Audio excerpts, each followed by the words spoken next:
Laging tinatanong, Chloe, paano ka nagkaroon ng kotse sa edad na 21? Una, hindi ko rin alam. Pangalawa, hindi ako si Chloe at hindi ko rin kotse to. Hi, I'm Jem, ang Radyo Pilipino intern at since papalapit na ang kalumang sona ni PBBM, here are some facts for you. Alam niyo ba kung bakit tuwing ika-4 na Lunes ng Hulyo, ginaganap ang State of the Nation Address? Higit pa ito sa tradisyon. Sa ilalim ng 1987 Constitution, itinakda ang sona ng Pangulo tuwing ika-4 na Lunes ng Hulyo, kasabay ng pagbubukas ng regular na session ng Kongreso.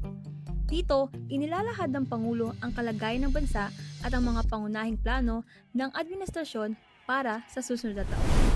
Pagdating naman sa usapin ng tagal ng SONA at word count, hawak ni dating Pangulong Ferdinand Marcos Sr. noong 1969 ang pinakamahabang talumpati na tumagal ng mahigit 3 oras at may 29,335 words.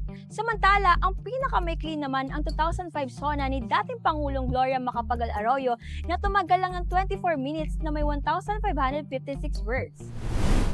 Pero alam niyo ba, hindi lang nilalaman ng talumpati ang binibilang tuwing SONA? Pati palakpak, may score!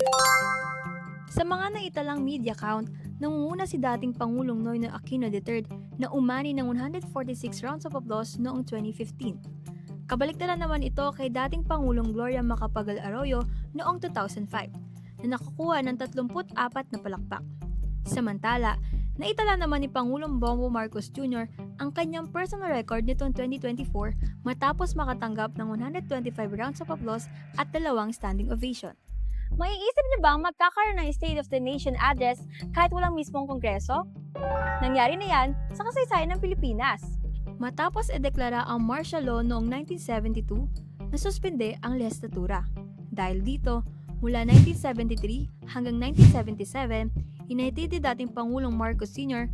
ang kanyang SONA kahit wala pang regular na session ng Kongreso. At para sa ating last trivia, alam niyo bang hindi lahat ng Pangulo ay nakapag-SONA? Sa kasaysayan ng Pilipinas, sina dating Pangulong Emilio Aguinaldo at Jose P. Laurel lamang ang dalawang Pangulong hindi naghatid ng formal na State of the Nation Address. Ito ay dahil ang mga konstitusyong umiiral noong kanilang panunungkulan ay hindi nag-aatas sa Pangulo na mag-ulat sa Kongreso. O paano? Katulad ng isang kotse, tanungin muna natin ang mga sarili natin. Saan nga ba patungo ang biyahe ng ating bansa? Nasa tamang daan pa ba ang biyahe natin? O baka naman iipit pa rin tayo sa traffic ng mga lumang issue? Tandaan, ang SONA ay higit pa sa talumpati. Ito ang magsisilbing roadmap ng ating kinabukasan. Makinig, makiusisa, at makialam. Ako si Jem Cabrera, nagpapaalalang, malaga ang may alam.